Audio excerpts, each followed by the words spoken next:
líquido leite, sugar ele aqui, tentar jogar ele o mais raso possível lá embaixo. Então vai ficar leite e água em cima.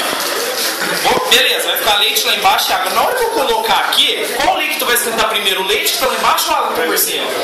O leite. Quando eu esquento o fluido, ele vai subir. Então vamos tentar fazer isso? Tentar, a gente faz aqui. Se bebeu, né? Bebeu mesmo.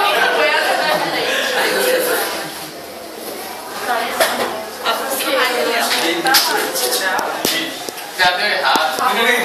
Não, vai. Sabe que é o problema? O canudo é muito grande.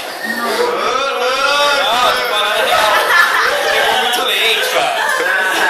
No meio, canudão. Eu soltando a pressão devagar, mas ó. Pronto, peraí, calma, vai dar certo ainda.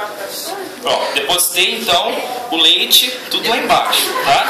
Agora vamos pegar o copo. Leite de canudo. Ó, filma aqui, ó.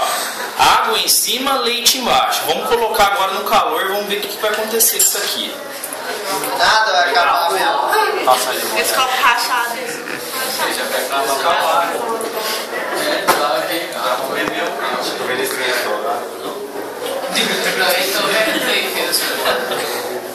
Tá?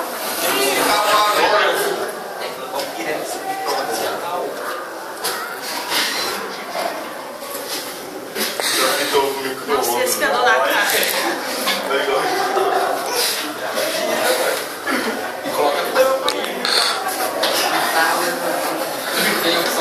Professor, acho que não foi dessa vez. Não, vai acontecer. Mas é lógico, eles Calma, pega o pique, na moral. Pega aí. Você já foi pra Telurina? Mano, pra ser fumaça. Já foi? Conversa de fumaça. Vem cá ver pra vocês verem, olha lá. As ondas de leite estão subindo em relação à água.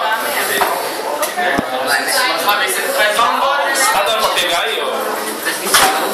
Quem quiser ver pode chegar perto aqui. Antes o leite estava todo lá embaixo. Matheus tá fazendo